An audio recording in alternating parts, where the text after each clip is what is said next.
कुछ ऐसे भी सोचते हैं और कुछ ऐसे सोचते हैं कि नहीं मेरे को बड़े होकर पढ़ना है, डॉक्टर बनना है, इंजीनियर बनना है, पहले मेरे सपने पूरे करूँगा उसके बाद में शादी करूँगा। दो चीज़ हो गई। एक चीज़ क्या हो गई कि मेरे को शादी करनी, मेरी तो शादी हो जाए तो अच्छा तो सब झंझट से मुक्त हो जाऊंगी। और एक क्या हुआ मेरे को पढ़ना लिखना है और कुछ बनना है, मेरे पैरों पे खड़ा होना है ना, दो चीज़ें हो गई। तो यहाँ पर मैं आप लोगों से सिर्फ ये बात करना चाहती हूँ कि आपने अपने मन में अपने भविष्य को लेकर क्या सोच रखा है ना। कोई भी बच्चा बता सकता है ना कि आप अपने एक मिनट इधर आओ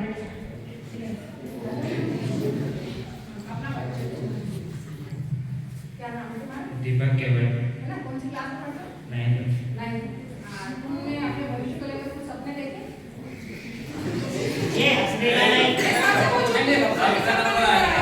सबके नंबर है।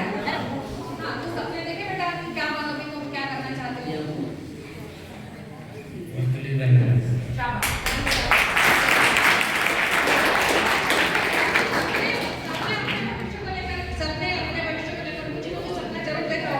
जैसे भैया है ना कि मैं पुलिस बनना चाहता हूँ, है ना। लड़कियां ने भी सपने देखे होंगे, कोई डॉक्टर बनना चाहती होगी, कोई इंजीनियर बनना चाहती होगी, देखे होंगे ना सपने। अच्छा ऐसा कौन सा बच्चा है जिसने कोई सपना नहीं देखा कि मैं बड़ा होकर ये बनूंगा? हाथ खड़ा करें। मैं कुछ भी नहीं बनना चाहता। ऐसा कोई बच्चा है क्या? नहीं है। सब पढ़ना चाहते हैं, सब आगे बढ़ना चाहते हैं। तो मैं आप लोगों को सिर्फ यही बताना चाहती हूँ कि हम बड़े और आगे बढ़े, है ना। हम हमारे जीवन का एक लक्ष्य बनाए। आप लोगों ने एक कहानी सुने होंगे, बात एक कथा है अपनी गीता है ना। सुना होगा कि अर्जुन जो था वो हमेशा अपने लक्ष्य को ध्यान रखता था, है ना। वो सिर्फ अपने लक्ष्य के ऊपर ही ध्यान रखता था कि मेरे को क्या करना है। तो ऐसे आपको भी अपने लक्ष्य के ऊपर ध्यान रखना है कि हमको क्या करना है ना। आप लोग सुबह उठते हो, है ना, फ्रेश होते हो, अपना सारा जो दैनिक काम है वो करने के बाद नहा धो के पूजा पाठ करते हैं ना। कोई भगवान का नाम लेता है, अच्छे तैयार होते हैं, नाश्ता करते हैं, अपना लंच पैक करते हैं, ब्रेक करते हैं और 5 बजे जाते हैं हम स्कूल, है ना। स्कूल हम क्यों आते हैं? पढ़ने के लिए। अगर हम यहाँ आए हैं तो हम यहाँ रहें। ऐसा नहीं कि हम यहाँ आए और हमारा मन क्या है, बाहर ग्राउंड में क्या हो रहा है, वो लड़का क्या कर रहा है, उसने क्या पहना है, उसने क्या करा है, मेरा होमवर्क हुआ कि नहीं, मैंने पढ़ा कि नहीं, मैं आज स्कूल में जाके क्या करूँगा, मैं क्या सीखूंगा। हमारे दिमाग में ये चीज़ें होनी कोई जरूरी है ना। जिस वक्त हम जहाँ पर हैं हम अगर वहीं पे रहें और वो चीज़ सुन ले, समझ ले, तो हमारा जीवन आगे बढ़ सकता है। मान लो मैं आप लोगों पे से भी उदाहरण देती हूँ, मैं मेरे ऊपर से उदाहरण देती हूँ, है ना। मैं एक मध्यम परिवार की एक लड़की हूँ, है ना। मेरे को पढ़ना था लेकिन बहुत सारी चुनौतियाँ थी, मैं पढ़ नहीं सकती। उसमें क्या है कि घर परिवार की स्थिति ऐसी नहीं थी और माहौल भी नहीं था पढ़ने के लिए। माहौल कैसा था? अच्छा माहौल नहीं था, अधिकतर लड़ाई झगड़ा हो तो क्या होता है, बच्चे का मन पढ़ाई में नहीं लगता। लेकिन फिर भी अगर हमने सोच लिया कि हमको पढ़ना है तो हम ऐसी जगह ढूंढ लेंगे जहाँ पर हम पढ़ सकें, है ना। स्कूल में तो हमको बिल्कुल माहौल मिलता है ना। 5 घंटे हम स्कूल में रहते हैं। कितने घंटे रहते हैं आप स्कूल में? 6 घंटे। 6 घंटे तो बहुत होते हैं। मान लो 1 घंटा तुम्हारा खाने पीने नाश्ता रिहर्सल्स में भी निकल गया तो कम से कम 5 घंटे तो है ना पढ़ने के लिए। तो आज अगर हमारे शिक्षक ने हमको एक कोई सवाल समझाया है और अगर हमारी समझ में नहीं आया और अगर हमने उनसे रिटर्न नहीं पूछा कि सर ये यहाँ से मुझे समझ में नहीं आ रहा है, तो क्या होगा? आप पीछे चले गए। वो सवाल तो आप नहीं समझ पाए, अगला सवाल भी आप नहीं समझ पाओगे। मतलब एक आपका अध्याय छूट गया ना, आप नहीं पढ़ पाए उसको। तो ऐसे क्या होता है, हम जो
होगी। ये एक लड़के के लिए।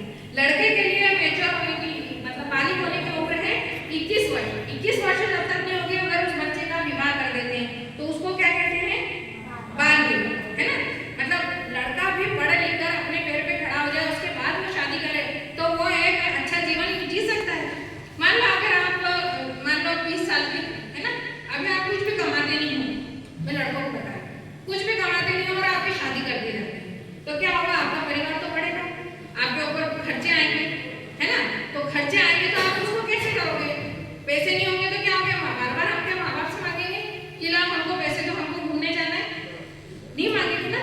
और जब हमारे पास पैसे होते हैं तो हम हमारी मर्जी से खर्च करते हैं ना। तो पैसे कैसे कमाएंगे? हम हमारी स्किल बढ़ाएंगे, हम हमारी योग्यता बढ़ाएंगे तो पैसे आएंगे ना। मान लो कोई हमने कोर्स करा या हमने कोई पढ़ाई करी, अगर उसमें हम योग्य नहीं है तो हम पैसे कैसे कमाएंगे? आज हम उस काबिल ही नहीं है पैसे कमाने लगे।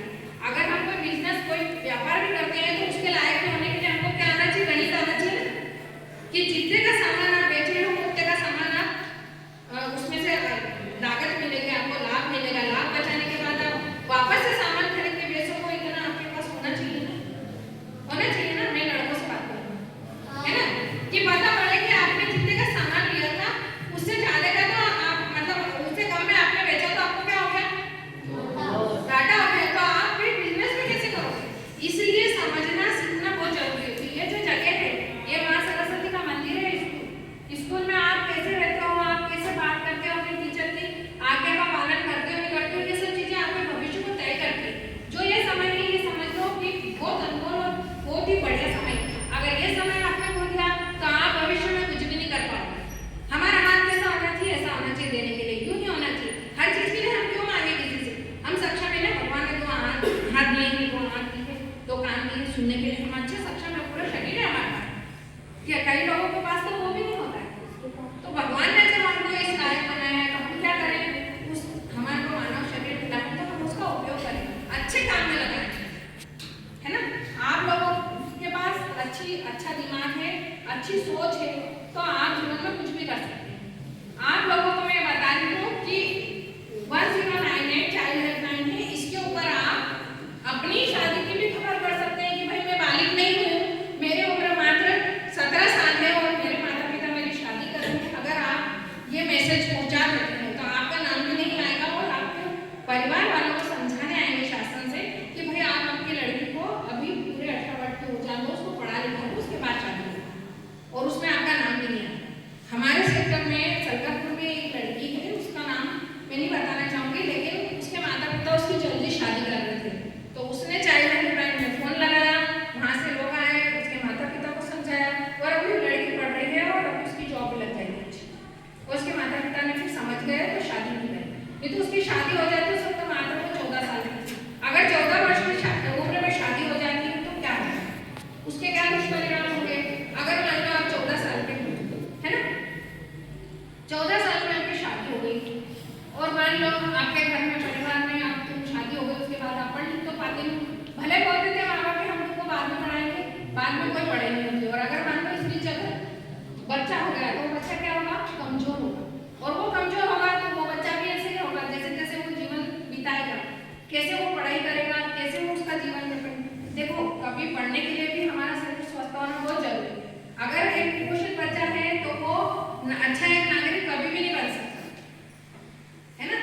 मतलब बहुत दुष्परिणाम है बाल विवाह के, और ये मैं आपको अभी क्यों समझा रही हूँ?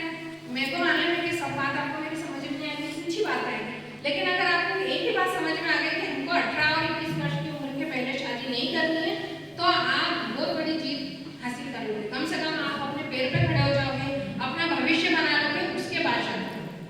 ठीक है ना, मेरी बात की